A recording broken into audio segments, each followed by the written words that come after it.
adé àbí o bẹ̀bẹ̀ fẹ́ sọkọ gbọ́ o bẹ̀bẹ̀ fẹ́ ṣé gbọ́ ẹbí mi ó lò bẹ̀bẹ̀ fẹ́ ni o ẹ ṣe nǹkan gbogbo ẹbí Adéfìlà láti ìlú Ọ̀kọ̀dà ṣẹ́rọ ọmọ yín ó sì wà nínú ilé ẹ̀ kó sí nǹkan tó ṣe ẹ mọ̀ pé ilé ọba lẹ́sìn wá mú ìyàwó adára fún un ṣé wòlé mo ti tẹ́ fi wá. mo rí òdòdó tó wù mí tí mo rí pé èmi nìkan náà ló tọ́ sí. hallelujah.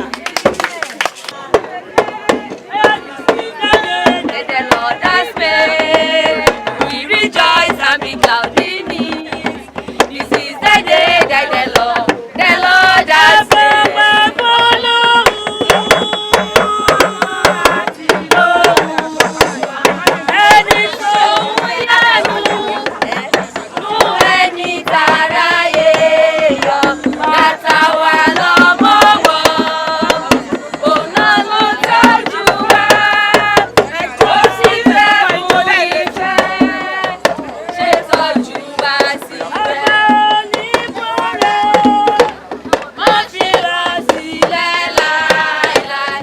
Bísí Oyèwọlé tó jẹ́ executive director Kwara State Council for Art and Culture Ìlọrin. ẹ ṣeun bàbá wa a rí níbi wedding lọ́jọ́ tòní láǹfààní àwọn tó wà ta ló ń ṣe wedding àní báwo náà ti jẹ́ sí. ọ̀kan nínú àwọn òṣìṣẹ́ mi tí orúkọ rẹ̀ ń jẹ́ Samuel Adéwuyì òun ló ń ṣe ìgbéyàwó lónìí pẹ̀lú olólùfẹ́ rẹ̀ tí wọ́n ṣẹ̀ṣẹ̀ fẹ́ra wọn tán nísìnyí. ó dà ẹ ṣeun bàbá kí lè bá a sọ nípa ìgbéyàwó tá à ń ṣe lọ́jọ́ tòní sáà. a dúpẹ́ lọ́wọ́ Ọlọ́run torí pé ohun gbogbo ní ṣíṣe fọ́lọ́run inú wa dùn wípé ó rí ìyàwó tara rẹ̀ ìyàwó náà rẹ̀ rí ọkọ ara rẹ̀.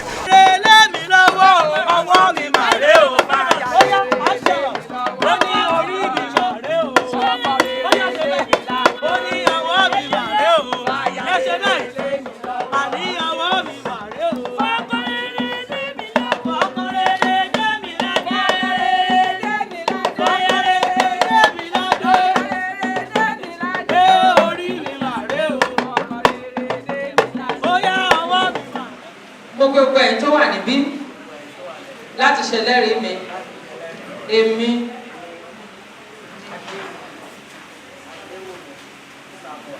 nígbà tí mo gba ìwọ ẹ dárúkọ ìyàwó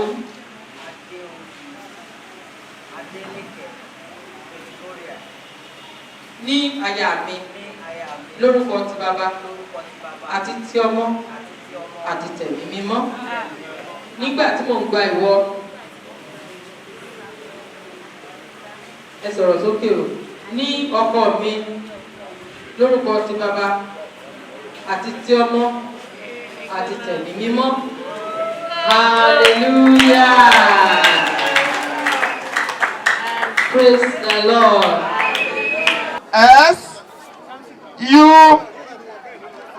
S-U-S Jesus. Ẹ bá ń pàtẹ́wọ́ fún wọn, ẹ bá ń pàtẹ́wọ́ ayọ̀ fún wọn. Orúkọ mi ni John Adéwuyì Adéfìlà. ẹ ṣeun bàbá wa fáfà ní àwọn tó wà wá kí ni nǹkan tó ṣẹlẹ̀ lọ́jọ́ tòní tá a fi rí oríṣiríṣi àwọn èèyàn níbi lọ́jọ́ tòní. Èní jẹ́ ọjọ́ ayọ̀ nídìílé Adéwuyì Adéfìlà. À ń ṣègbéyàwó àbúrò mi ni lọ́jọ́ tòní. Olóòfà tí èrò fi pọ̀ tó yìí. Ọbẹ̀ ọtí lọ rèé dáná ọ̀tà tó ti lọ rèé ra nǹkan lọ́jà. Dákun fún ọkọ rẹ lóúnjẹ. Ẹ jẹ́ káwọn èèyàn rí náà torí Ọlọ́run àwọn ọmọ olóró wa fóònù mọ̀ pọ̀ bí. Ẹ bá tó. Ọkọ nìkan kọ́ ló máa ń jẹ ìgbádùn tí ó jẹ tí ó mú mi. Ìyàwó náà ń jẹun tí ó mú mi. Ọ̀yá thank you jàre. Fi sẹ́nu ní ọmọ ẹgbẹ́ kọ́ mi sí lẹ́nu. Ìwọ bù sẹ́nu fún ọ transfer rẹ̀ fún. Wọ́n gbé mú o, wọ́n mú o, wọ́n gbé mi o. Transfer rẹ̀ ní o, transfer rẹ̀ ní o, transfer rẹ̀ ní o, transfer rẹ̀ ní o, transfer rẹ̀ ní o, transfer.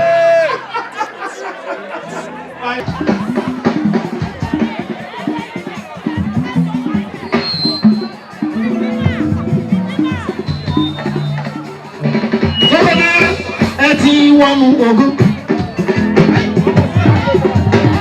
Ẹ ti wọnú ogún. Ẹ ti wọnú ogún. Ẹ ti wọnú ogún. Ẹ ti wọnú ogún. Ẹ ti wọnú ogún. Ẹ ti wọnú ogún. Ẹ ti wọnú ogún. Ẹ ti wọnú ogún. Ẹ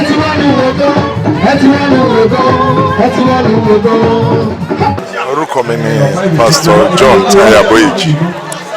a ṣeun bàbá wa a rí ń bí lọ́jọ́ tòní níbi wedding àwọn ẹ̀gbọ́n wa bàbá kílẹ̀ bá wa sọ nípa wedding sáà sí lọ́jọ́ tòní. ìyanu Ọlọ́run that's the summary ìyanu Ọlọ́run àti pé ó jẹ́ message fún wa that nobody can be written off.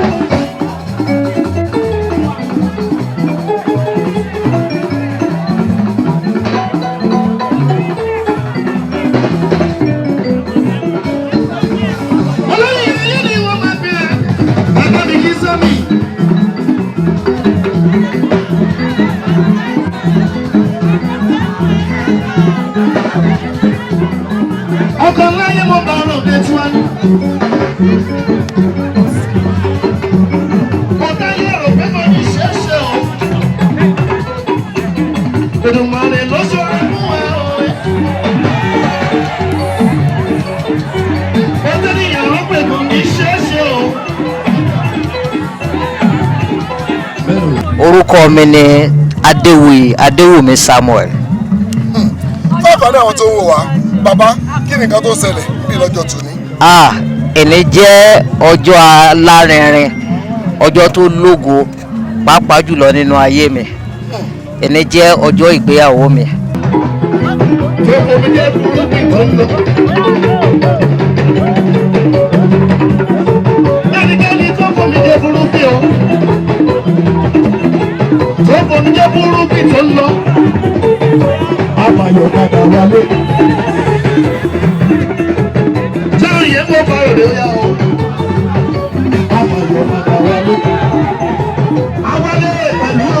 In fact mi lè sọ pé báyìí ló ṣe rìn ṣùgbọ́n mo dúpẹ́ ní ọwọ́ Ọlọ́run ó mú ọjọ́ ìní òun gangan ló design ọjọ́ ìní fúnra ẹ̀ torí fún ara mi gan kò yé mi